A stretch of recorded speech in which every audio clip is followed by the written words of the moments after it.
And welcome back to the Remnant Podcast. Of course, I am Luis, aka Audio Life, stunning this nice and beautiful jacket. I love it. I saw it and I was like, wow. I know. And this is Danny. All right, I was Danny. sporting some new gear too. Oh, yeah, I know. We're I see. Remnant. I know. If you guys want merch, let us know, man. We'll drape you up. We'll go to the Chinaman, grab some sweaters, and let's go. Let's go. Some of that. What's it called? The AAA? The AAA brand? Oh, my God, dude. Pro Club and AAA, That's baby. right. We'll grab Let's some. go. We'll print it out. We'll send it to the guy down the street. It's all good. Yeah, it's all good. All right, Danny. Well, our last podcast was incredibly interesting, powerful. What do we got this week?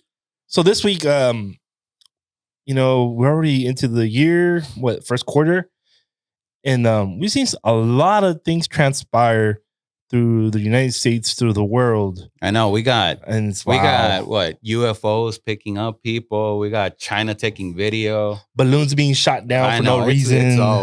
It's all crazy, man. But in the midst of all that, God is showing his presence in a very powerful way in this country. I would say so. That I really hope that none of the things that are going on are distracting from it, but actually bringing it more to light. And I really hope that social media brings all that stuff more to light and to see that the revival is starting to happen in this country and around the world.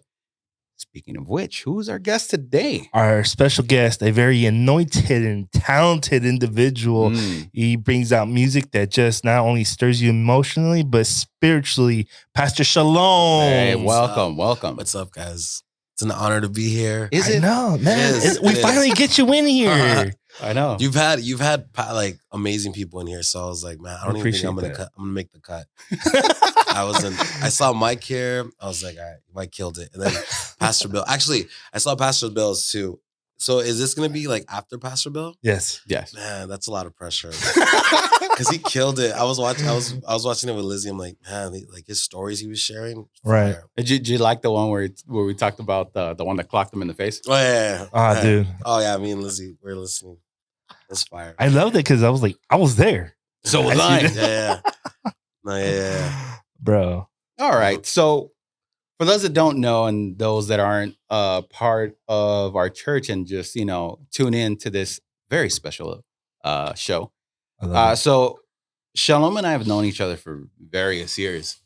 Through all those years, somehow he's had the grace of God and patience with me to deal with all my somebody has to besides tantrums and ego trips and stuff like that as an engineer and as a person and as a friend and as a Christian.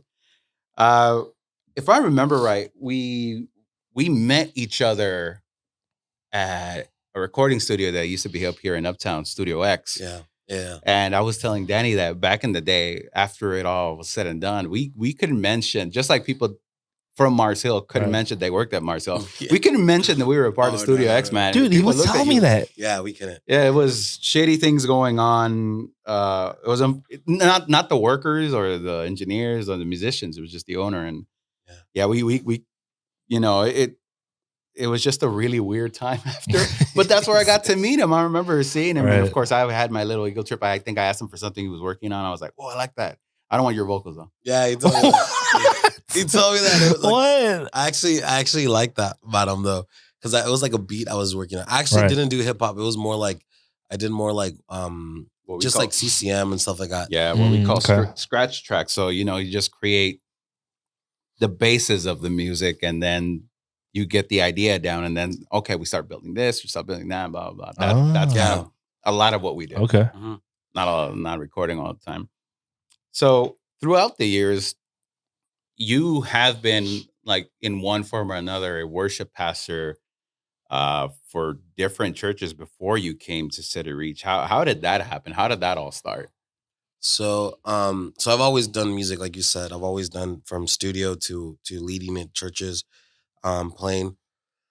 And I think for the most part, though, I was more of a background person always. I was always just piano and maybe like an MD. That's what I would do. I would just and I would be with cool people that were really talented.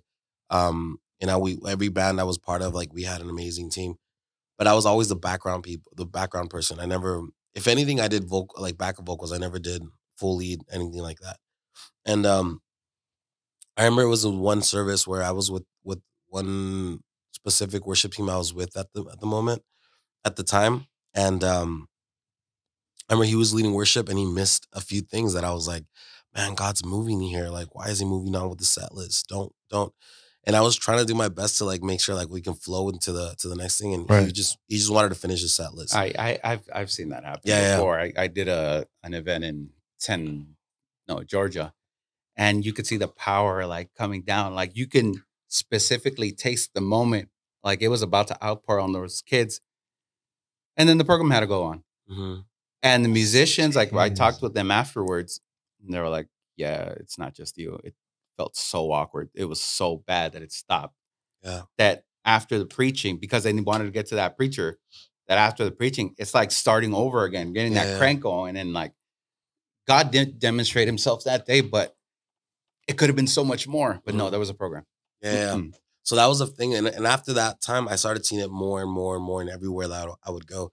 And I was like, why am I seeing this? Why am I like now seeing this? And I think it was because there was something that I was like, I need to step into this. And I never even considered myself a singer. My mom would always be like, you're not a singer. You actually sing really bad. You're a worshiper. And I was like, okay. And I know she did it to keep me humble and stuff. But I mean, to this day, that those words stayed in my mind. And even when people would tell me something like that, I would go kind of cry to my mom and be like, what do you think about this? And she'd be like, I've been telling you this. Like, you're not a singer, you're a worshiper. And I was like, all right. So wait, you had this guy in the studio confirming the words that your mom was telling you at home? Yeah. Wow. So I remember he said something like, something kind of like, I love the beat, but I'm not loving the vocals though. Because I had my vocals on the beat. And then I'm like, all right, well, you can take the beat. It's cool. Funny enough though. So throughout the years, as you know, we've continued to know each other, is when he had his own band, Con Remanente. Remnant, for those that don't understand Spanish. Back in the day. And oh man, we had some fun times. I engineered his CD release that was not that far from here, right? Yeah. At Salvation Army. Yeah. Did that.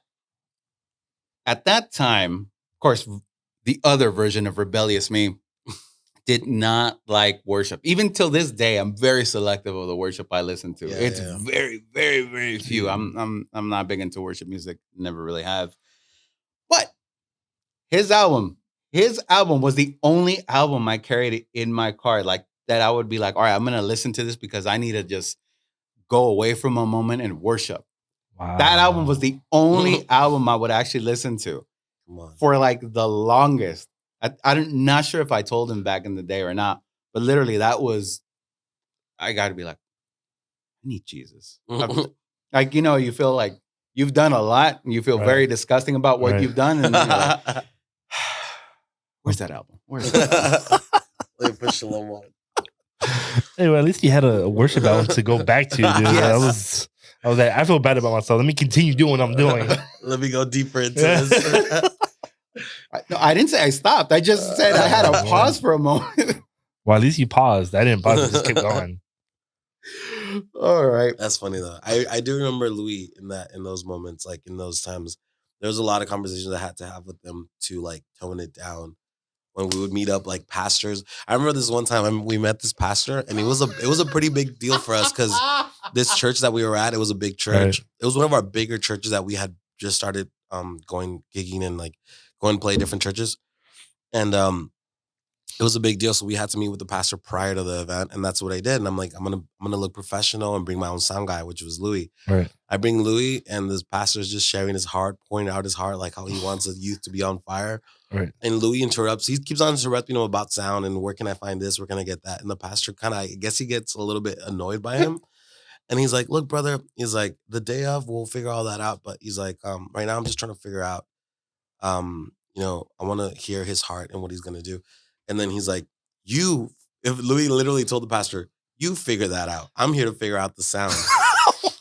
You know what? I believe it. You guys will all learn today a little bit more about me than Shalom. I can only imagine him telling Pastor Brian that. Like, you figure out. Yeah, I was like, oh no, not Pastor Brian. Like, and I remember that day. So he ended up getting I think they connected him to the next sound person that was there. All right. But the pastor, I remember he came to talk to me like alone, and he's like, brother, is he really with you? And I'm like, I'm trying to evangelize him, but I'm trying to win him over to Christ. Dude. I was like, I'm trying to win. He's this close. You gotta understand. The Lord gave me a mission. I'm gonna complete this mission. Yeah, so those were days with Louis. That actually happened a few times, but it was good. The thing is that he did sound so well. He was one of the best sound guys to this day. Yeah. And then and I just loved him. There's something about him from the moment I met him that I just I loved his rawness and his just his the way he was just so bold and so he would speak his mind. Yeah. If I ever end up in court, you'll be my character witness. But I mean, honestly, Louis is one of those, you meet him, either you love him or you hate him. Yeah, exactly. There's no in between. But I feel like he makes life fun though. When anybody that speaks their mind like that, they make life fun. It does. Sure. I've learned to tone it down a bit. Yeah, he has. So around that time, I think after the whole band thing, we lost touch for a little bit. You were still living in Whittier, lived in Whittier for a long time. And then we had a friend who had a live band, and all of a sudden you came in need of a bass player to go up to San Francisco. Mm-hmm. I touched base. Somehow you guys reached out to me. Okay, we did the thing. We came back. And then I'm like, I found out you guys had a Bible study in your garage along with your parents and just a couple other friends. I'm like, I remember me like, oh, for what church? Oh, no, it's just us. What do you mean just us? Yeah. Like, you guys just do it? Like, it blew me away. I'd never heard of someone just we're going to do Bible study because we want to learn about Jesus. No church affiliation. We just learn about Jesus. And I was like, yeah. Can I go? That's all Jesus right there. Yeah, yeah. But again, that's not how I grew up. Understanding that. I was like, I want to go. I was going through a very interesting moment in my life, and I needed that. That was on a Wednesday. Right. On Thursday, the same people that were there and some extensions of would all go out and just have dinner. We called it bromance. And again, something else. I was like, I want to go. I want to go. And I took Danny, and then we would just do that every week. Wednesday, meet up in his garage, Bible study. Right. It'd be led by one of the guys or his parents. Oh, okay. And it was awesome. Sometimes we'd have worship. Sometimes we wouldn't. We'd just go into it. Didn't matter. But I learned so much. And I was like, oh, these are Christian friends. Oh, that's what you call accountability. I didn't have that. I didn't have that at the time. I was like, oh, okay. Well, I mean, to your defense, there weren't too many churches that were actually teaching that and instilling that into their members back then. It was you have to come to the building to be poured into. And and now I understand it was the wisdom of his parents and himself, the whole family instilled Christ first, no matter what. And it was great. And there was times where not just the Bible study, but also bromance themselves, where it literally was just a bunch of Christian guys letting off steam, having fun, going to Buffalo Wild Wings, K-Town, K-Town. Finding something. I remember one time my boy Danny had gone through something and he had lost weight, and I was just so mad at the situation that he had gone through. I was like, bro, don't even worry about it. Let's just go have fun today. All right. And he was down. And by the end of it all, when I dropped him back off his house, he was just so happy. Yeah. Again, just that getting together, just having, just to get together, laughing, telling jokes, learning about each other's lives. And then you'd go back and be like, it was awesome. It was, again, those concepts blew me away. Yeah. So bromance, I have a question. Is this where the whole I didn't pay for gratuity came in? That was with the band. Oh, that was with the band. We had a band meeting. We ate at Chili's, and at the end, when we had to all split it, when I heard that story, our rapper was like, "Who ordered gratuity? Who ordered?" That was funny. Yeah, we all the band members still remember that day. That was something else. I still remember that day. I wasn't even there. There you go. We shared that story too many times. No, but he's right. Like those moments, that season was really amazing. Like I can sit and tell so many testimonies from the bromance meetings, from the Wednesday Bible studies, and I think I remember you were one of the testimonies that you were going through such a dark moment. I'm here. And then you like just finding a group of people to love on each other. I remember a lot of people reconciled with each other because there's some guys that weren't talking to some guys and they reconciled there. There was some in the Bible study. Some people found their Significant other. What? Yeah, I think like 2 or 3 people found their Mhm. MC actually.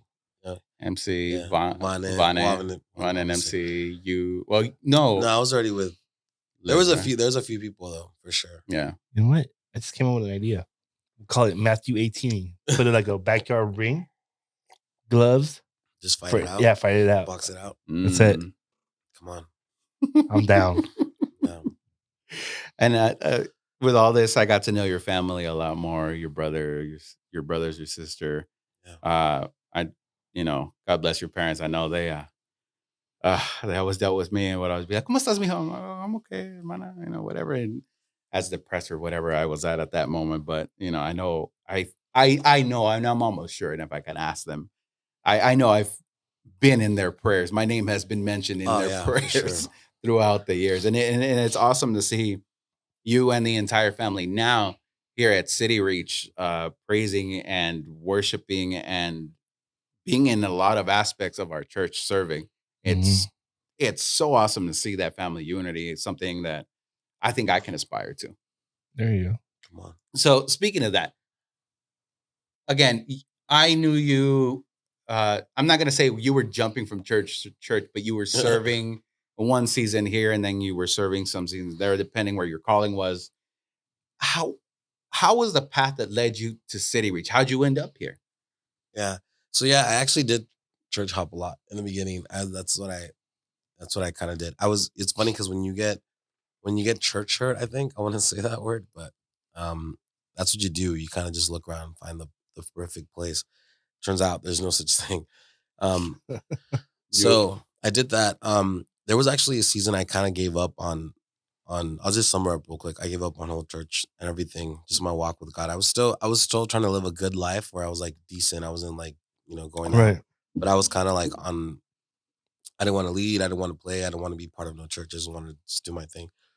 And then eventually God kind of like, I had an encounter with God where I came back, went to a church, and then right away was offered a position as a worship leader. It took like a year for me to get there. I had never done that or not even like done. I always did that as like volunteer kind of thing. This is the first time I was actually offered like a position to lead worship. So I did that. That was the only church I did it for, like 3 years. And then I came here. So I came directly here. I had been leading teams and everything though, but letting a worship leader was 3 years prior to this. When I came here, I was here with the initial church that was here. I was here for like a year, and then that's when Pastor Brian came. Okay. And then that's where I'm at now. But honestly, my season with Pastor Brian and Natalie has been the best season for sure. Like I've seen so much, I've grown so much, I've learned so much. Being under them it's just like no one else. Like sometimes that people tell me that I love my church too much, I love my pastors too much, but I've just learned so much. And even the fact that Pastor Brian took a shot at me or gave me a chance, I guess you can say. Right. They keep on pouring into my life. You would think like it's like they taught me everything, but no, like they teach me stuff on the weekly. Like they'll throw like little nuggets at me, and I'm just like, oh my God, that's amazing. I never thought about it like that. But that was my whole journey here. Like I was always part of churches that were like really seeker friendly, really kind of we talked about earlier, on the dot, scheduled. There's no time for spontaneous stuff. You got to finish the 3 songs before I go up and give a point, or before I go up and do this. And being able to be part of what's happening here is just so powerful, so amazing. Not a lot of people are blessed with that, so I always take that as a real blessing. Like I get to be part of a church that's on fire, with pastors who are on fire, who are constantly challenging me, and constantly just going to new levels themselves. And then the freedom we have to worship, to do so much, and just be, do everything we want for. So there's been times now in this period of revival where we rehearse just before service, we have a set list, and we're like, all right, we're gonna let the Holy Spirit take over. Yeah. And then we completely throw away the list. Yeah. Oh yeah, big time. Like we're like, all right, and I'm just on the mic telling the guys, I'm like, all right, just see. C. Give him C. We just go. A minor, C, A minor. Yeah. It's been interesting. This is the only time, because I grew up, and I think I've talked about this before, where I grew up where the revival would only happen when those special preachers came into town, and that's when you experience revival. And again, Right. I question the rest of my year and be like, why can't we have that all the time? Come on. What does it take? I was too young to maybe know or understand how to ask the question or how to live it, Right. to see it myself. And now it's not something, seeing revival here for well over a year is not something I can say I'm used to now. It's that I guess we're to the point where we're demanding that we make sure that we follow some kind of blueprint to make sure that it happens every service. And every service is different. No matter how much fire it is, every service is different. Yeah. And it's awesome to have those moments where like, all right, something else. Something else. He's going off script. Yeah, exactly. So what does your job as a worship pastor entail? Like, I'm under you. I'm not going to say it. Well, it sounds a little weird saying this, but I am under your jurisdiction and I follow your lead. But I mean, what does it entail behind the scenes? Like, what do you have to deal with to get ready for every service, or to deal with all the knuckleheads that are up there playing with you? The knuckleheads. I mean, honestly, I think what I do is I actually, this is recently when I kind of got a revelation of this. I'm here to create the sound of the house and really affirm the sound of the house and make sure that I protect the sound of the house, that we don't add anything, we don't compromise, we don't add anything that's any strange fire to that sound. And honestly, also, like, we're here to break open the atmosphere. So Pastor Brian, when he comes with the word, it's just an easy delivery, and people can accept it. And we know that in an open atmosphere, anything can happen. That's when God starts moving. That's when the Holy Spirit starts moving. You see signs, miracles, wonders. So my purpose is to bring that open atmosphere. But also in titles like in the back, all the back behind the scenes stuff, I deal with um just, I think there's like 48 people in our team. So it's constantly making sure that I didn't even realize it. I didn't there's know 48 that either. people. Yeah. It's with all our singers and bands. So I'm counting everybody. I'm even counting like the media team that helps us on slides and sound people. I believe they're crucial to the worship. Without them, we'd probably sound horrible. Well, people wouldn't know the words. Be like, yeah. And that too. And without the slide people, sometimes we wouldn't even know the words. We're like, help us out. I've seen that one. So yeah, they're part of the worship team. So I consider them part of the team. And dealing with them, dealing with different emotional people, especially with worship people, it's the most emotional people you can get. So but is that a good thing or a bad thing? It just comes with it. Like, I'm pretty emotional myself. I've learned to like kind of like, control a lot of that, but I'm pretty emotional myself. So it's just dealing with a lot of different emotions. Why am I not getting used as much? Why is this not happening? Why is this person being favored? And you constantly have to be like reaffirming everybody, like, this is happening, this is happening. But also like seeing the growth in people and connecting with them is also something that's so beautiful. So I love all of it. I love every part of it. And even teaching. I've been doing that more lately, where I've been teaching what the sound of the house is, what does it look like, and that's cool. What is our job as worshipers, breakers that we we're called. That's great that you're actually teaching the sound of the house. That way you pass on that anointing, that mantle of like, this is what the sound of the house is, and this is what we're going to keep. We're not going to hire any outside talent just because we need a slot filled up. So we all clearly know that you're very talented and gifted, and the anointing to lead worship is on your life. How or when did you know you were called to lead worship? I think it was kind of going back to where I was saying how, like, where I kept on noticing those moments where some people were missing it. I think that's when I was like, I need to step in to fulfill that. And then as time, I actually jumped into it before even, I never really got like, how people were like, oh, I had a dream or I had a vision or someone gave me a prophetic word or ever since I was a kid, they would prophesy this to me. That was never given to me. I would get prophetic words about being like a minister and being like a worshiper, but never as a worship leader. And then I just jumped into it, and as time happened, I kept on getting words after that. And um, even just like even now, I be getting words about being a prophetic worshiper and leading and just breaking stuff with our sound, with our worship. Right. So I just jumped into it. Honestly, I feel like sometimes that's what you gotta do. You gotta Just jump in the into it. river, man. If there is a need and I can kind of somehow maybe like get to it. And the thing is, I think God trusted me with it Right. because I got it from an early age, and I also didn't want it. And I feel like God really sees that. Like when I think a lot of youth, when I was younger, a lot of youth want that stage. They want that, affirmation from people. Like, you're so good, you're so talented. But I didn't want it. I've always been kind of like, I'll back you up. I'm a really good person, like to back you up. Even with the bands I was in, if you remember, like I had a girl always leading the band, and I was just playing. I would sing too. Oh yeah. But I always had someone else. Even in this season, I've for those of you who don't know, I would always play in the background piano. I would lead, but I would have the girls mainly lead it. And then I feel like this season where I stepped out of the piano was really uncomfortable for me because I've always either playing keyboard or guitar. You were challenged though. No, hold on. It was uncomfortable for me because I had to be like, all right, what is he playing? Yeah. So because I'm just you forget and you're like, oh, now I have to rely, and I'm like, oh, okay, I have to listen to the song. No, but I remember this guy. But I remember that moment. You were challenged to step out. Big time. You were challenged, like, hey, get into the front. Yeah. No longer hide behind the keyboard. Mm-hmm. And I was like, yo, this is dope. Yeah, it's funny. It's funny because the first time I did it, I was like, it was cool, but I'm like, I'm gonna go back now. And then I remember Pastor Natalie texted me. She was like, this is game changer. We're not going back. I was like, no.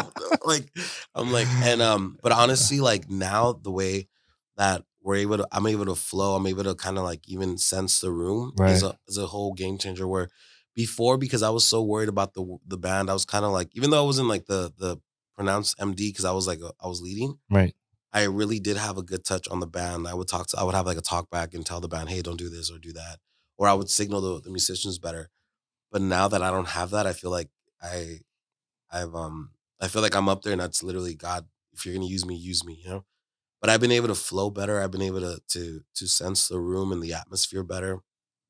And it's game changer, honestly, when you're leading up there like that. It's a big time game changer. As an attendee and the server in the house, there's been those moments where the enemy has just pushed back against whatever we're doing in the house. And you can see it in you when you feel it, you just keep pushing forward. Like, you're like, no, we got to break through. We got to push back. Can't get tired. Let's go. That's like, man, that's what we need right now. Let's go. Yeah. I think we've had interesting moments in this whole season of revival, because I may be speaking out of turn, but I don't think most of us that are seeing it now have ever seen it. Not at this level. Yeah, for sure. So we've been all learning as musicians how to keep up with it. How it's not 4 songs and then 3 points and a prayer. How it's instantaneous. How it's like, oh yes, please, Lord, please just take over everything. Yeah. Let it not be us. It's been a game changer on many facts. And then of course, him stepping off as lead musician into just worshiper has been a change. It was hard. It was hard for me. Again, that's just me being selfish, but it was hard on me. It was hard on me. Because then you got bumped up to MD, right? No. So I was learning how to MD, but now I have to take more of the reins. Now it's up to him to do all the shots. Yeah, exactly. And understanding sometimes our singers when we get a change or this and that, or we're like, I guess we're just staying here. Just stay on this note and just stay. Just don't move. Like, okay, we're having to figure all that out and interpreting. It's been a lot hard, but once I started seeing what was transforming, I understood now. Not that I complained. I was just, again, maybe I was comfortable with it too, to a certain point. Yeah. Now we're moved out of that. What do we do now? But it's been amazing. It has been. So the version of you in this season at this age, would that worship leader be the same worship leader that you could have been maybe 10 years ago? Like, do you see the big difference from a young worshiping Shalom to the now worshiping Shalom? Oh yeah, big time. The old one, it'd be trash, 100%. It would be complete trash. Dude, you gotta respect the man that can talk trash about himself. So first of all, I was prideful, 100%. Hey, I me thought too. I thought I knew Wow. what I was doing. I Hey, thought, me Right. too. yeah, I think pride is one of the biggest things I had in my life that I thought, you know, I'm the dopest worshiper in California or something like that, you know. Um, I've always been a good keyboardist. Like, so I had a lot of my not, I wasn't so prideful about my voice because I've never really been a big fan of even my own voice. Like, you know, it's like whatever. But I've always been really prideful about like my piano skills. I feel like I can follow anybody, anywhere I play with whoever I sing. Right. And that's always been something that was in my mind. But there's pride, um there was so much immaturity, so much things that would have gone wrong. That's something that I'm trying to teach our youth now, like the ones that are kind of like jumping on stage, the ones that are starting to raise up, is don't look for the stage so fast. Don't look for those spotlights so fast. Because you can, if you're doing it out of place out of immaturity, like you can fall easily. You can lose sight of what we're really doing up there. Yeah, because then you start thinking that the applauses are for you. Yeah. Dude, Big time. that's beautifully said. Like for somebody to actually take the time and teach the youth, like, hey, this is what it's gonna be, but take your time. Yeah. Don't just jump into Well, yeah, it. because the biggest problem is, again, me growing up at church, I never got that grooming, like that, like education Right. of like, no, Jesus first. I just got literally as I started as a musician, first week was like, okay, here's do to do major. Next week, here's do to do minor. And then that was it. And then I had to start reading booklets. I'm like, okay, Right. G, C, this, nah. So I mean, I can see why the I mean, outside looking in, why the pride would develop though. Mhm, Because you're sitting there, you're like building up this talent mhm. to be able to play worship. So now when the applause comes, you're getting you're receiving that validation. Yeah, you think it's you. Yeah. Oh yeah. So you know what the beautiful part about my whole like growing up too was that a lot of my grooming and just like growing area, like in songwriting and just arrangements and everything like that, came from a place where I remember I would come from high school, eat something real quick, jump to my garage, and just work on music nonstop. I don't even remember doing homework. I don't know how that happened. I never did homework I don't know either. how I graduated. Not with the same purpose. But man. I just remember that I would eat, jump to the garage, and just work on music. And I would work on songs. I would write songs about God, songs about my life, songs about like what I wanted to do. I would even do musicals where I remember I did something about like the life of David. Ooh, that's dope. I would just do stuff like that, but it kind of like I almost felt like God protected me in a way where I wasn't constantly looking for stages. I didn't want that. Um, Mm. and then that's what I'm saying. I think that's why God really used me because I feel like I never really seek that. Just recently, I told one of our youth, I'm like, look, if you're gonna look for a stage, go secular. They pay better. Wow. I was Yo, like, I love that. No, That's the boldness and the truth right there. Like, hey. I told him that I'm like, they pay better and you can be like, you can start now. Like you can literally, I'm like, you have everything it takes. You have the voice, you have the looks, go do it. You could be the next, like, I don't know who's like popular pop star now, but you could be like the next Selena Gomez or something. I'm like, but if you're gonna be a worshiper and like you're gonna be a carrier of glory, a breaker, like it's gonna take time to be hidden, Breaker. to be That's awesome. to be like, you know, it's gonna take time for you to get up there, and it's not gonna just be like the stage is not everything, you know, like that's just being on stage is not everything. It's gonna take time for you to like to mature and to be able to do it with the power and passion. Mhm. So yeah. All right, with all this going on, how do you balance family? You have 3 kids, your wife, uh, you now moved out a couple miles away now. Yeah. Like, how do you balance it? Especially because you and Liz both serve here. Yeah. How does that work out? Honestly, Liz, 100%. Liz is fire. Like she's such a good mom, good wife, good everything. But we also have like my mom who helps us a lot. And then my sister Lily, who's always like she's always in our house kind of thing, just helping us and being with us. But when it comes to serving here, we usually live with my mom, her mom, or Lily. So we're thankful that both our moms come to church together. Or Lily. That helps. Yeah, and then obviously we have like an amazing nursery and kid space where we can drop them off during service, and they love being there. Like Jazzy's homeschooled, so she loves coming to church. Okay. This is like where she gets to meet all her friends. Right. Yeah. So I mean, about Liz, like, has she always served in like media and all that beforehand? Because that's one thing I don't know about her, like her serving at church. 'Cause I've never gone to church with her. No, so at her old church, actually where I met her, she was a bass player.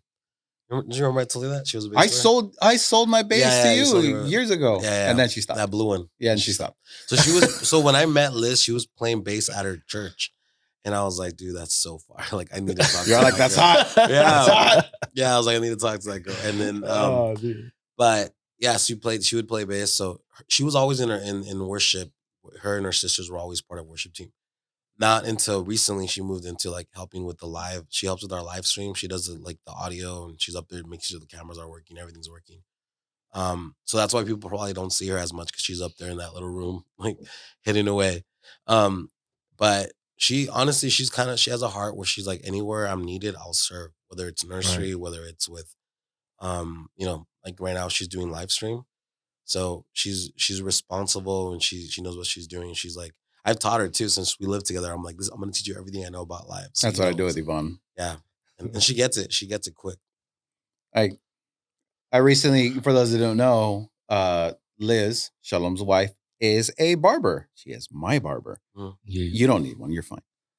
Every once in a while, but let it grow out long enough. Long enough. Anyways, she's been my barber for years, and I may have mistakenly, since I wasn't going to church at certain periods, just sat in that chair and used it as a confessional. Like I've literally sat there and she knows way too much more of my life than she should. Like she does. Like I've sat there and I've just been like, so how was your week, Louis?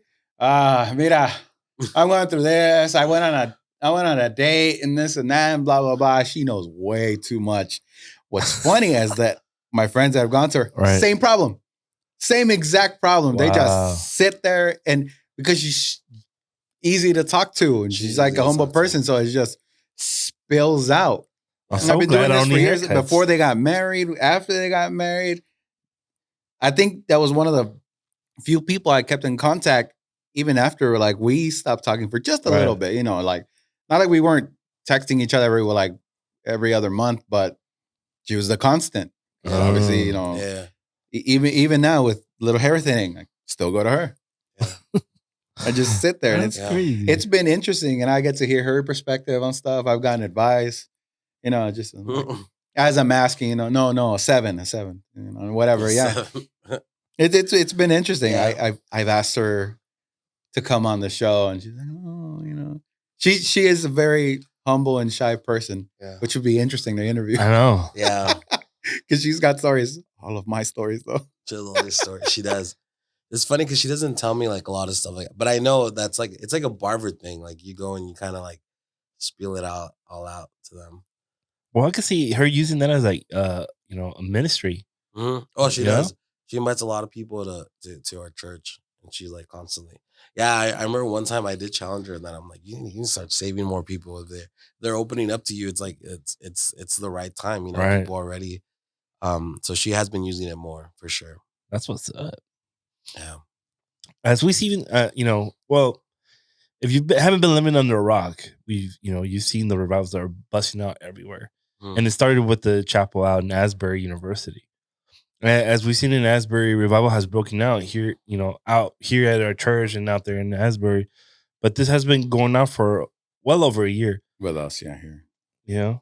And what are some of the challenges that have arisen to make sure that the fire doesn't go out from a worship perspective? Some of the things that I think, so one of the things that we talk about like revival and things that can actually like burn the flame is obviously we know it's like this, like not being united for sure. Mm-hmm. When we're united, we could do anything. Like I love what Pastor Brian said on Sunday. He said, alone we're a voice, together we're a force. So when we start looking at things like critiquing each other, comparing ourselves to each other, we start losing the main focus, which is God, which is what he's doing. And I think also like the spirit of religion is something that's always gonna like come against revival when we start getting like when we start putting our preference into the move of God, or why is he not doing it this way, or if it was really like I think we saw this in the when the whole thing started happening in Osbury. People started saying I saw a bunch of videos even before I can see like even for myself like what was happening there. A lot of people criticizing it. This is not happening. It's through this different denomination. It doesn't fit our criteria. Like they're not speaking in tongues. Like it's not real revival. We're not. This is not happening. What? So stuff like that. I Yeah, started. the revivals, the professionals. Well, I started seeing that after I saw videos and clips from Asbury. Mhm. Where people were coming against it, saying that, like you said, this is not real revival. This is not what it's supposed to look like. Mhm. But you're talking about a generational gap. So how do you even know what it looks like? Yeah, for sure. You know what actually really shifted my mind was I'm gonna give her a little. I hope I can say her name. She's cool. I mean, she's cool with everything. But Victoria. So Valor. Valor Right. went to go Valor Christian College. Valor Christian College in Yeah. Ohio. They went to go to the revival, and I told Victoria, please share with the worship team what you experienced. I had messaged her just before that too, and I told asked her the that? same thing. Yeah, and I told her whatever it is, if it's good or bad, like Right. just share your thoughts, whatever what you felt. And she wrote like a humongous like she could have written a book about what she experienced over there. But the one thing that I saw in all her writing was how it was a young generation. She said even like they even let I think like they were letting 25 and under in like they were giving them priority over like any adults or anyone older. And she said these words that were like they really impacted me, and like I was like, oh, that should tell us Wow. something. She said, Yeah. there are no professionals here. There's no worship pastors. There's no pastors. There's no revivalist professionals. There's no like, people that are like there's no professionals here. There's no one that does this for a living. Everyone here is just like they're a bunch of noobs that just want God. Like they're just a bunch of young people. And not Come on. like, oh, I know how this goes, Right. or Yeah. I wrote the book on this, and this is not what. Yeah, Yeah. No. And then just seeing clips like the clips I've Yeah. gotten to see, being here and seeing it from the stage, seeing it on my phone, I'm like, yeah, that's revival. I can recognize it now, Right. and that's a beautiful thing. Yeah, Mhm. that I wish at that age I could have experienced what they're experiencing, but that's fine. I'm Yeah. experiencing Yeah, it now. Mhm. They are too. Yeah. And they're going to create a following and a Yeah. generation for themselves to make sure that it continues. Right. Yeah. Big time. I mean, for me personally, I felt it in my spirit when I started seeing the videos from Asbury that it was true revival, especially when they're turning down professional Yeah. worship leaders. Yeah. They're And like, oh, speakers. yeah, we could come out and speak or perform. No, thank you. Mhm. If you want to come, you can attend, but you're not going to be on the platform. Yeah. Or Tucker Carlson. Tucker Mhm. Carlson was actually like trying to get there. Yeah. And he has so much respect and knew that it was authentic when they were like, we don't need the media coverage. Yeah. We're good. Yeah. I heard a pastor, he said, don't touch it. He told everyone, like every other pastor, like, don't touch what's happening there. Like you're gonna like compromise it. You're gonna get it dirty. No, He's like, it's like, let it be. true. Yeah. And yeah, that's something that even I'll share this. Even Victoria was telling me like I was challenged into how I was a little bit religious, and she claims to be like she pushes like she's like 100% against religion. Like that's one of the things she shouts the loudest is Right. like we're gonna tear down religion, and she's like I realized how religious I was when I couldn't put aside my preferences to just worship with the people that were there. Ooh. And she did. And she's like, I had to like shake off, like, who cares if this, who cares if I can't do this or say this? I'm going to worship with them. And then that's when Right. she like experienced like the glory and just, she loved what she saw there. She said, and then she said this too. Cause I remember even, I was talking to someone about it. I'm like, I wonder what's happening outside. Cause no one's talking about what's happening outside. I'm like, I remember I said this, like, if it's true revival, something's happening outside too, Mhm. And yeah, she confirmed that. She was like, outside, people are praying with each other. Mhm. People are like singing songs. They're worshiping Right. outside. Yep. People that are not able to go inside right away, they're like uniting with different churches, different movements, and they're just like, let's just worship. And they're doing that. So I'm like, that's awesome. That's like almost like double confirmation of what's happening. Yeah, I've seen videos of like the people outside. I'm like, it looks like they opened a new Chick-fil-A right there. Like the line is amazing. But yeah, they're not just standing there. No, they're worshiping. Yeah. They're worship. Again, experiences I've never gotten to see. And it's awesome to see it now. Yeah. But that's what you said is true though. Like the fact that they're not letting people in to kind of like because anybody else would have been like, hey, Bethel wants to come in and like do worship, like dude, let's let Bethel in. Like they're about, but they were like, no, we're okay. We're gonna let they've constantly been saying we're gonna let the students keep on leading and keep on doing this. So, and if I'm not mistaken, it's still going. Yeah, it's still going up, right? They just moved it, I think. I can confirm, but I believe it's still going. But they moved it and they had to cut down on the attendance. Yeah. Because the logistics of it, so many people were going that it was actually affecting the town. Yeah, I don't think the city was ready for it. Yeah. I mean, when let's be honest, when revival hits, nobody's ready. Nobody's ready. No, nobody's ready. Logistics go out the window. Like you're here 24/7. You gotta call your boss. Sorry, I'm quitting. Revival. For real. Yeah. No, yeah, it's crazy. But you know what? You know what's something crazy that like I remember the week that it happened, hunger just started, spreading everywhere in the US. People were just hungry. You can feel it, you can sense it walking to services. People were like, if it can happen there, it can happen here. And people were just, that's the thing that they were saying. I remember the more service we have like a worship prayer night once a month called More Service, where we just like go in and there's no preaching. We just go in and just pray and worship. And I remember that night a lot of the pastors were praying prior to the service. Mm-hmm. And I remember I was in the back room in the worship room. I was praying. I was like, God, please, like the people are hungry. The people want you. The people want you to experience you. Like, I want you. Pour out your glory like never. That was my cry. I was just crying that out. And I remember God started speaking to me. He's like, do you really want me? Ooh. He's like, do you really want me? And then he was like, do you want the movement and the hype? And then I remember he was like, he's clearly told me, even if no one finds out what happens here tonight, do you still want me? Come on. And that like shook me because I'm like, man, sometimes we get caught up in like trying to like hype up my church. Like, look, revival's happening in my church too. Look, guys, look, everyone's but it's like, but God was like, if you want me, like, forget about the cameras, forget about posting it on your little reels, forget about hyping it up. Just look for me, just want me. And I think that's why God's using that revival to happen, because it's faceless. Like there's no one getting the credit for it. No one's getting asked to come to their show to talk and stuff like that. Because I feel like that's what happens when someone sparks something like a move of God. They're like, let's interview him. Write a book. Do this or start this, or give us the sermon 10 ways to get revival, or write a book, how a pastor can get revival, blah, blah, blah, all that stuff. And I feel like God doesn't want to share his glory. Like his glory is just for him. And I think that's why God's using these people, these young people. Well, I did a quick fact check, and they ended as of today. Oh, today. Okay, so then wow, we were kind of right, just as we started. Yeah, but that was long though. Like they went singing 2 weeks, 3 weeks, 2 weeks, something like that. It's been amazing. 2 weeks straight. So now that you bring up our More service, in those More services, I think I know it wasn't that long ago, but Pastor Natalie felt moved that we need to pray for the kids. I get that most of the service was dedicated to praying over the next generation that's coming over, and we all the kids of the church that were attending there brought them up and then started laying hands.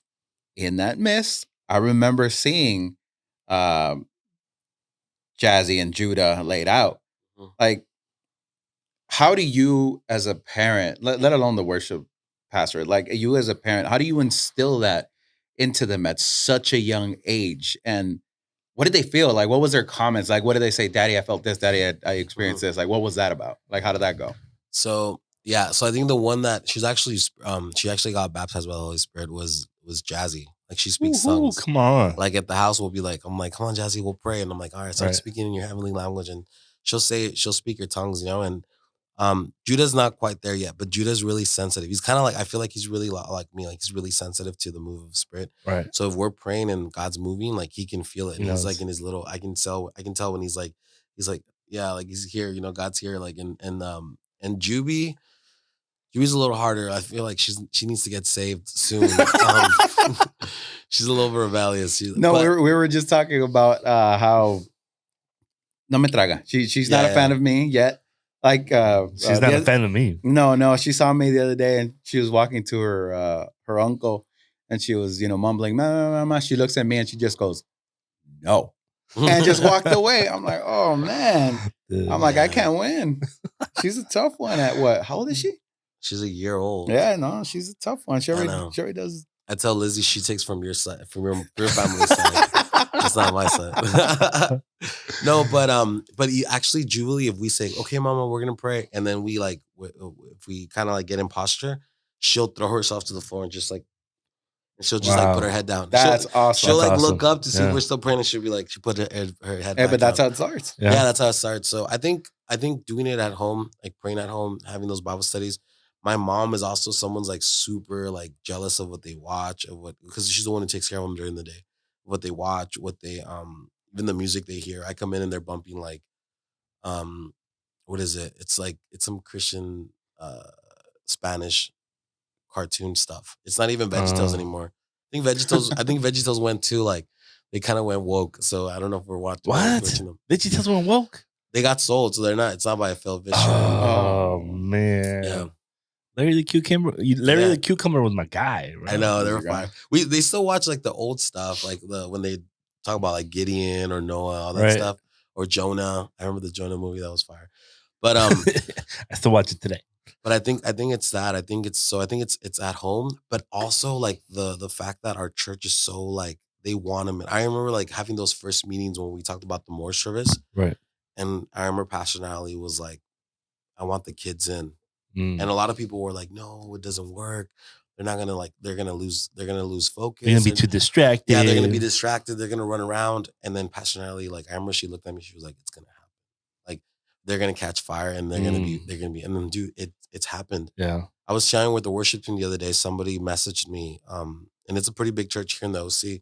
They're like, "Can our children's director come and visit what you guys are doing?" Yeah. Like, can we go? That's awesome. It's amazing. been wild. Like, okay, for me to, I can't remember exactly when I just saw this, but during altar call, a dad came to pray at the altar.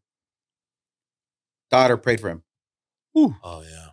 Laid hands over him. Wow. I broke right there because I'm like, I want to see that in my family when it comes time. That's a beautiful thing to see. Yeah. And you have no idea. I remember opening when we get here at a certain time, like 2 hours before, like, you know, everybody's gonna get here, everybody that's serving. And we get together just before a service. And I remember that they asked little Bill, Pastor Bill's son, open with prayer. Oh yeah. It was, again, not a professional. He's a kid. Right. But hearing his prayer, it moved all of us. Wow. Hearing how he asked God to bring down his power. I was like, why do we sometimes like overanalyze things? Yeah, like this, overcomplicated. Exactly. Like this kid is asking for it in such and such. You hear it in his voice. Like it's not quivering. It's asking with all authority. Right. He's not shouting it to the winds, but you can hear the authority in his voice. Like, Lord, bring down your presence over the service, and you're like, oh, childlike faith, knowing that He calls it down and it's gonna happen. Yeah, and it's an amazing thing to be witnessing all of this right now. Yeah, no, and you know what's crazy? The fruit is in the kids. Like you can see it the way they pray. Yeah, the way they pray, they pray fire down. They're like, God, send your fire. You said you would send your fire in the last days, and I call on your fire. Send your refining fire. So you can see that they're not just like, it's not like fake. Because I remember a lot of times people would be like, oh, when kids talk like that, it's because their parents taught them, or they know the lingo, they've been around it. So, right. But no, they have genuine prayers. And you see it. Sometimes when Jazzy prays for me, some of the most beautiful prayers she does. One of the images that is stuck in my head forever is when it was one of the nights where like God was manifesting with some of the kids. Yeah.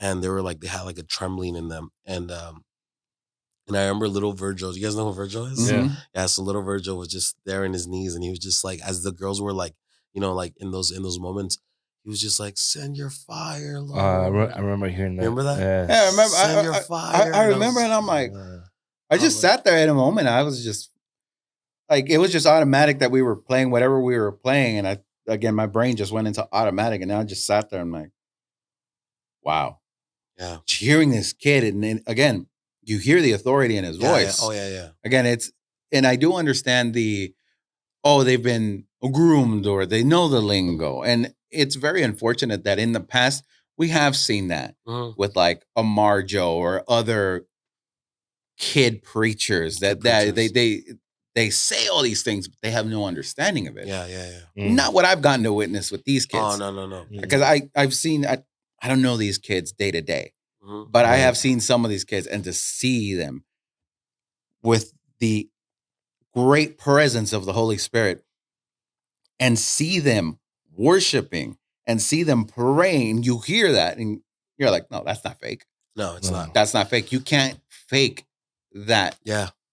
The passion. You can't fake the desperation. Exactly. That there's no acting. When we worship and sing, desperation has a sound.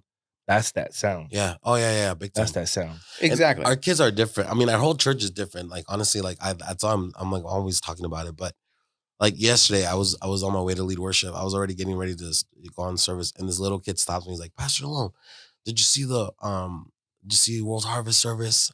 Pastor Rod Parsley was preaching. I was like, no, I didn't. And he's like, there was a girl that was demon possessed, and Pastor Rod Parsley was like, get out. But he like the way he says it, And then I'm like, and I walk and I'm like, that's cool, man. I'm like, you can do that too. He's like, oh, I know. He's like, I know. Come on. And then I was like, man, like I walk away and then I'm like, man, our kids are just built different. Like said, I know. I remember in my age, like kids couldn't even pray for food. Like they were like, you would ask them to say grace and before the food, they'd be like, no, I don't want to, And these kids are over here like saying like, let me just get out a demon real quick and let me cast it out. So like our kids, it's just like Pastor Katie, all of them that are in there, they're just killing it, man. Oh yeah. And to also see again, seeing that image of the little girl coming and pray for her dad. Yeah. I don't think me as a kid, I'd be allowed to go pray for my mom. Oh yeah. Because the ushers would have been like, hey, ven acá. Where are you going? ¿Dónde vas? No, quédate sentadito. Yeah. Sit down. No, sit down. But no, it's like, you see, again, I just remember and then laid hands and prayed for him. Well, that's the difference between religion and revival. Yeah. Beautiful. And that's honestly, that's all like vision of, I still remember that day we had that meeting talking about like, let's let the kids inside when Pastor Natalie said that. And I remember after the meeting, she's like, it's going to happen. But I think in the meeting, people were like saying the logistics, like they're not going to be there that long. They're going to be fussy. They're going to be like running around. We're not going to be able to control. And Pastor Natalie is like, just wait, it's going to happen. Like almost like she knew this was going to happen, That's crazy. I always say Pastor Brian and Natalie, they're like, they live in the future. Like they know what's going to happen here. Like God's really like, they're really in tap with what God's doing. So yeah, that's for sure. It's crazy. Well, so speaking of worship and casting out demons and all that, we all know that the Grammys is the second most watched award ceremony behind the Academy Awards. With what was performed at this year's Grammys, what is your take or response as a worship pastor when you see others at the ceremony claiming to be Christian worship leaders and not standing up or standing against this open worship of Satan? Yeah. So this is where it gets controversial, right? Let's do it. Just kidding. Nah, I'm not afraid of that ever. I'm actually really someone that really speaks their mind about stuff like that, especially when it comes to stuff like that.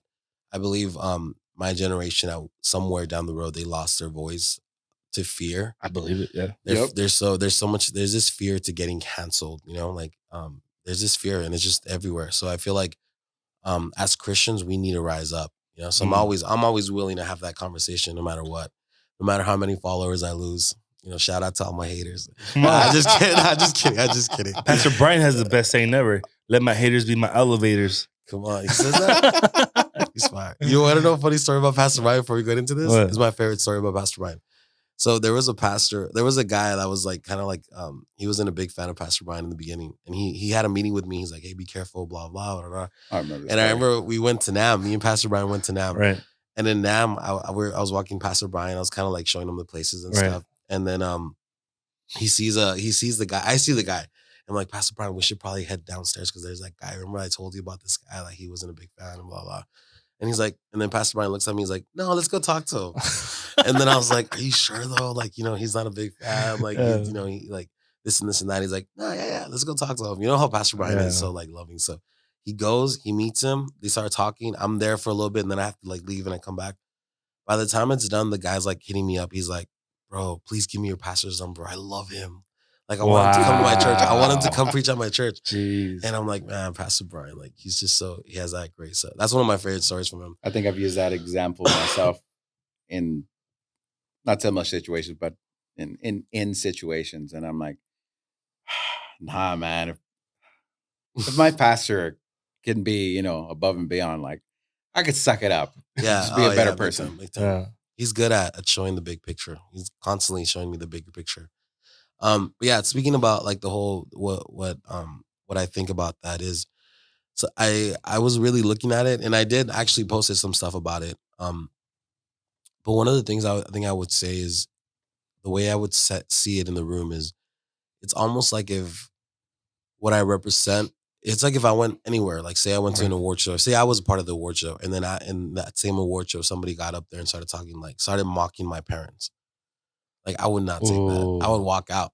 100%. You're gonna talk about my mama. You're gonna talk about mama. You're gonna talk about my daddy. Like you want to talk about mothers? Yeah, that's how I see it. If I'm up there, and even if I put God in my speech, because I think a lot of the people that were there, they put God in their speech, and like I thank God, and they thought that was enough. But I would have walked out. I would have said something for sure. That's what I would say. Like if it was me and somebody got up in there and mocked God, right, I would leave. I would have stood up and I would have just left. I mean, I get the whole being light in the darkness, but that's not being light in the darkness. Especially when you're performing up on stage with like some of the world's leading secular artists. Like that's not to me, that's not it. Now, any other artist that went there that's a Christian artist that is doing that, honestly, like any kind of compromise to me is just a no, 100% no. So I'm big on that. I'm big on 100%, especially because the reason why I set up for that so hard and so strong was because all of our youth, our young adults, and I'm talking about just the Christians. I'm not saying just our church. They look up to these guys. They look at them like they're the coolest worshipers out there, and they're amazing. They're talented. I always tell my friends this. I'm like, this is the year Maverick said he's going to get saved. This is the year. This is the year that they're going to come back and they're going to write some amazing songs. The Bad Bunny cover band, right? Wow. So there go 10 followers. All right. So yeah, so it's that would be my thing. Like if I'm gonna be in a place where they're mocking my God, they're mocking my parents pretty much, like someone that my life is based on, I would definitely walk out. And I would be loud about it. But that's just me. Like I don't, somebody once told me like they unfollowed me.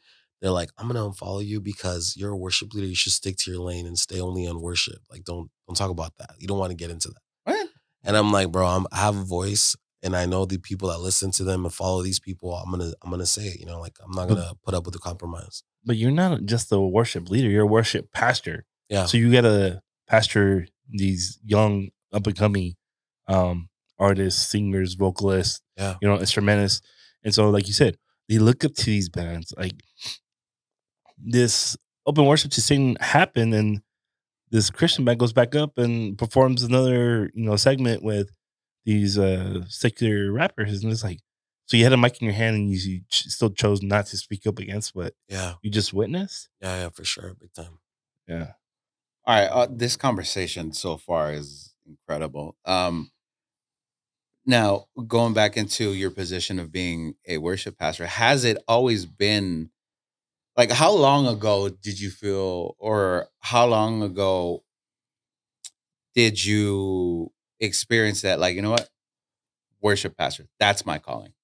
I think, honestly, I would say, like, the same way I say I walked into it, I would say, like, God's been teaching me how to really pastor the people, and he's given me a pastor's heart, where before I was really about, like, me and what I'm going to do and how I'm going to do it and, blah, blah, blah. But now I feel like I'm in a place where, like, one, I want to teach our younger people how to get there and what to do and not to make the same mistakes I'm doing. Two, when I cry out for revival, when I cry out for God to move, I always look at our church, our people. And I look at our people and I'm like, I love our people. And that's when I feel like I really like I can step into that role properly and be like, I'm a worship pastor because I love my people and I'm gonna get them to the Holy of Holies. I'm gonna do whatever I can to get them there. Where before I was kind of like, I'm just trying to do a good job up here. But now I'm like, not only do I want to do a good job, I want to bring these people with me. I want to take as many people as possible from the people that meet at church, our church, to go into the Holy of Holies. And I do that by teaching them how to like break open atmospheres, how to like how to press in, how to worship, how to go deeper, how to not be so emotional worshipers where we're led by emotion, but led by God's glory and God's presence. Um, and then even my cry for God to move is always like I think I posted this one time. I'm like, I want revival here because I want our people, and it could sound a little selfish, but as a pastor's heart, not many people will understand that. Sometimes when I post stuff, I wish I can say like this is coming from a pastor's heart because it's not coming from just Shalom. As Shalom, I can post stuff like that, but from a pastor's heart, I want revival in the people that come every Sunday, the people that I've cried with, the people that I've seen grow, the people that I've seen come from addiction to freedom, people that I've seen that were like almost at the brink of getting divorced, but now somehow their marriage is restored and they're about to have another baby, stuff like that. So I look at that, the kids that play with my kids, the kids that like my little kids, my kids are like, oh, I love this little girl. Like she did this, she prayed for me. When I cry out for revival, I cry out for it here first. And then I'm like, God, but just, let it be like a wildfire in this city. But I think as a worship pastor, it's hard to call yourself that when you're just looking at yourself. How can I be the best? I want to be the best. I want to be known as the best worship leader or the best worship this or whatever that. But I think when you can be selfless is when you can really truly call yourself a worship pastor. When you love, when you can root and cheer for like, I'll give you an example for like a Matt Estrada, who's like upcoming worship leader. He's gonna be amazing. I promise you. Like you guys are gonna know who he is. Like he's just a powerhouse out there. When I'm cheering him on, I'm like, come on, Matt. Like I know you got this, and I can't wait to see what God does with them. With any of them, Michaela, like Jaji. When I look at them, I'm like, dude, they're gonna be such a strong team. That's right. And I'm just so happy for them. Or even the people that are in my team now, like a Jan, Amaya, like that are constantly like out there that I'm just like, I'm excited when they kill it. I'm like, dude, come here. Like you're crazy fire. I think that's how I end up pushing Jeannie. Yeah. And I'm like, learn these things because one day you're going to be a music director or a worship leader. Like, no, you got to learn this. And now you're going to lead a band. And sometimes when I'm talking to her on the microphone, like I can see some of the musicians just like, like, no, you're going to lead like one day. Yeah. I'm like, it could be us. It could be anybody else. I'm like, you're going to lead one day. Like, go, push. Yeah. She's a little genius. She doesn't step into it, but she's a little genius for sure. Like I'll be like showing her something and she'll like surpass me already. Like there's been times where I've walked by the YA room when they're like doing worship and I'm like, that sounds like me. Like sounds like I'm like they recorded me playing. Like, isn't it just like me? It's just Genie on the keyboard. Yeah. But yeah, I think I can properly say now that I'm like I have stepped into that role as a worship pastor when I have become more and more. I'm not saying I'm truly selfless, but I'm saying I'm becoming more selfless where I'm putting myself aside and I'm just really looking at the people, loving the people, pastoring the people. Not just I think even like loving on them more than anything else that we can do, loving on them, caring for them, even the church people. And even connecting with people. I've been trying to do that more and more because a lot of people don't know me because I'm the first one to be there at church, one of the first ones, and one of the last ones to leave. Yeah, exactly.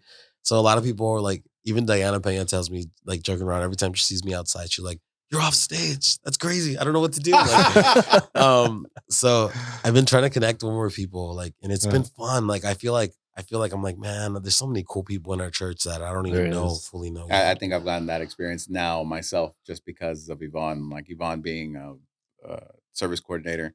So they got to know her more, see and bubbly, and then they see me, big Mexican, and then like, oh, he's funny too. And like, oh, okay, hey, how are you? Yeah, and I've gotten to meet like awesome people, like all the awesome people that come to our church in that situation. That's for sure. One can say that there has been a shift, as we're talking about worship music and gospel music as a genre, going from being emotional, like before we used to see that worship music used to be about stirring your emotions, how you feel to make you feel better. But now we can see that's more spirit led. In your professional opinion, how does it look like when composing or leading worship where it's spirit led and not emotionally led? Yeah. So I think there is still there's still a lot of emotional stuff out there, but I think for the most part, yeah, I do feel more spirit led, more even prophetically. There's Mm, more prophetic worship now too, especially in this house. I feel like this house we really dive into prophetic. We really dive into like undignified, just spirit led, 100%, like going mm, deep into the glory. And it's crazy because um emotions. I mean, obviously God gave us emotions for a reason. We right. we express them and stuff like that. But there's been a lot of worship music that has been written to for the purpose to hit your emotions. For the purpose. So I'll give you an example. Like I'll give you an example so that way I don't throw shade to any song in English. But there's like a Spanish song. I know you know the song. It's called Levanto mis manos. Right. You know, so it's a beautiful song. Like, and it was Right. when it came out, it was a hit. But it was a hit because a lot of people were getting it hit. The song says, I lift up my hands, even though I have a million problems. I lift up my hands, even though I have no money. I lift up my hands, even though everything's going against me. So then you have all these people lifting up their hands, and they're like, Right. I am broke. I'm really broke. I'm really like Not broken, broke. I'm broke. Yeah, it is rough. It is rough out here, God. Like Yeah. so they're it's all emotionally led, and then it's all about it's all about us. It starts becoming about us, and it's almost like you start crying out to God, or like, help me. Like, I don't want to be broke no more. Like, help me out. This and this and that, and then we've lost the whole focus, which is like our worship should be 100% with Him, Mm, to Him. Sorry, right. not with Him, but to Him. So I would try to stay away from songs like that. Something I like talking about teaching and stuff like that. I told the youth, I told the youth leaders that lead worship, I'm like, please do not teach our youth to worship to emotional music, Mm, because when they come up here, they're not going to get that. When they come to the big church, they're not going to get that. And a lot of times they're going to think like, oh, because it didn't hit me here, it wasn't a good worship. We didn't have a good worship service today because I didn't cry because I wasn't in my feelings. right. And most of the time, honestly, some of the best worship services we've had is when we can really be selfless and be like, this is for you, God. It doesn't matter. Mm, One of the best examples of this was my brother Ruben. He was working like nonstop, like working, and he would come to church on Wednesdays. And I remember there was a time where he's like, I can't come no more because it's so hard for me to come from work directly. I don't even have time to really shower. I just have to like get over here and be there. And I remember he would be there. He wasn't in any like he wasn't ready to step into the worship. right. But I would see him like push himself, and he looked so uncomfortable, like dancing and jumping. And I was like, I remember I looked at him, I'm like, man, he doesn't have to do that, you know? Yeah. And I remember one service I afterwards, I'm like, bro, if you don't have if you don't, if you don't have the energy to jump and dance, like, you don't have to push yourself that hard, Right. Like, God sees your heart. God sees you come tired. And he's like, no, I have to. He deserves my best every time. Mm, And then I was like, oh, and he was like, plus, it usually starts off me feeling like I don't want to do this, where it's almost like uncomfortable. right. But in time, I'm like, I'm lost. I'm too lost to Whee! even care about what I was feeling. Like, Right. I'm in the glory at that point. Like, I don't even care. So I'm like, man, like, if we can all think like that, like, come in fully, like, Come I'm, on. might have had a bad week, might have had a bad day, but God, you're way more worthy than anything, any of my little problems, my petty problems. And we get into it, and then once Yeah. we're in there, God takes over. But yeah, I try to stay away for sure from a lot of emotionally led stuff, because you don't want people to mistake that for glory, because you can mistake Mm, that even times where. That's why I tell my worship team, like, please discern the atmosphere. Like, don't just look at the people, because mm, sometimes you can look at the people and you just hit a song that reminds them of back in the day, like, the services they had, yeah. and they could be on the floor crying, but it's for the wrong reasons. It's not even that the Holy Spirit is moving or that something's happening. Um, it could just be emotionally led. So I'm always discern the atmosphere, discern what is God doing at that moment. They're not crying for the glory. They're crying for Sister Gloria. That Yeah. He said Sister Gloria.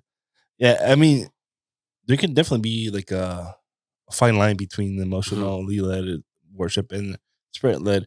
Yeah. But I remember watching this docuseries of 4-part of a big church that they would experiment with songs. They will allow their worship leaders to write music.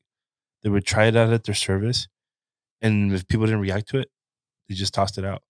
They kept doing it until they saw people be emotionally led. Isn't that part of what happened at Mars Hill? Um, I remember that because they wrote their own music, like everybody. right, They wrote their right. own music. No, but this was a bigger church. And I just don't want to, throw their names out because. Okay. But so this church came under big time scrutiny, a lot of backlash, a lot of controversy within their church, from their home base out of the country to their New York church, and they brought up the fact that their music is great, but it's emotionally led, and how they would come up with that is they would write new songs every week, try it out. If it moved people, great, we were using that. If it didn't, we'd toss it out. And I was like, dang. And that's what came to mind when I was writing this question. I was that's bad, because then you start catering to the people instead of catering to God, to the Holy Spirit. So yeah, so that's bad. There's been times where there's songs that they just don't hit with our church. And if I feel like, no, this is a song for this season, we're gonna keep on singing it until people start liking it. But that makes sense. I've never thought of it that way. Yeah, because otherwise, if I do that, people would I would just be catering to them constantly, catering to them. Now, obviously, there is wisdom in when you choose a song. Like, is this for example, our church that's bilingual? I'm not gonna do a Spanish song, even though, for example, I'll give you an example. La Tsunamita, beautiful, powerful, love that song, one of my favorite songs. But in our church, it didn't go well because it's so wordy, super wordy, and then you have to know the context behind that whole story, so. It wasn't one of the greatest. So, but that I used it more as wisdom into people are not gonna grasp all the lyrics. It's such a wordy song. But yeah, I think there's wisdom that comes with that to know what song is for the season, for the church. There's songs that I hear that I'm like, oh, this is the season we're in right now. We got to do this song. This is what God what would move in our place right now. But never catering to that. That's not something that I would do.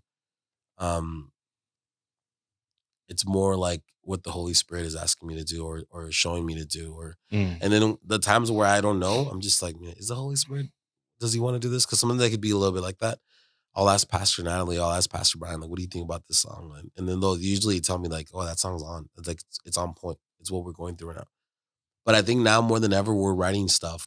Every season we go through, I think we're writing more stuff, more and more stuff. That's kind of it becomes personal, because it's our church's anthem, so we can start singing it, because Wildfire.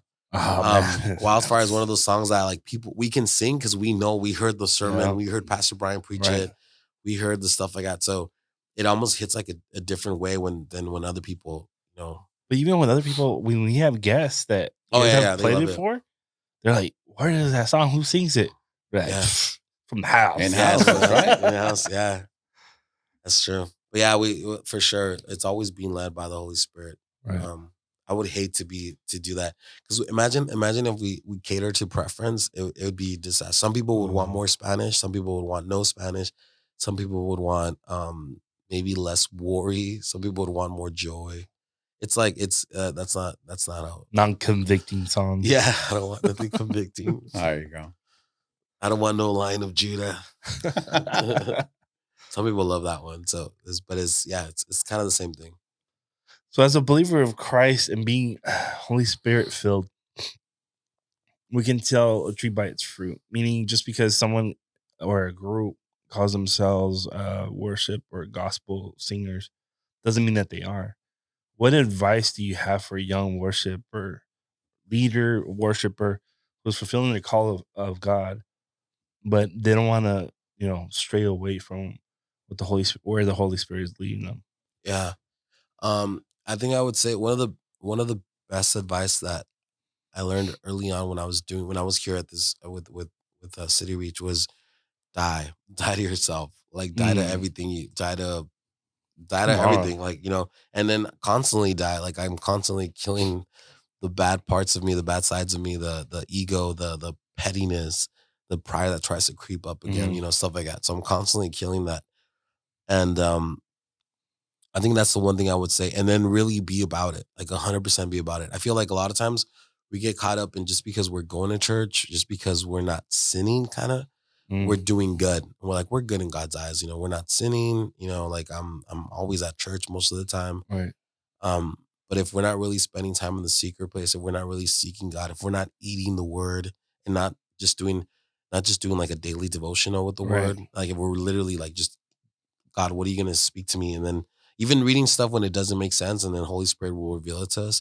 If we're not really doing that, we can't take people anywhere that we haven't been ourselves. We can't just, if not, we're going to be stuck. We're going to be stuck forever in that cycle where this is the most I can take you. So something I've been teaching the worship team right now is the word that God gave me in one of our soak nights, one of our worship nights, was increase capacity. So if my capacity is this cup right now, is like this size cup right here, it's like a grande cup, I believe. I can only pour out certain amount to each of you. Like if I was to pour out to you and to Louis right now, I would only be able to pour out whatever this can hold. But if I had a bigger capacity, if I had like your cup, we could probably share a few times, go around. We can probably go around a few times. TRP cup. The TRP cup. So we have to increase our capacity constantly, because if this is all I have, God will not trust me with the next thing he wants to do, because I'm tapped out. I'm tapped out. So this is all I got. This is like I can pour out. So constantly increasing our capacity, because there's more.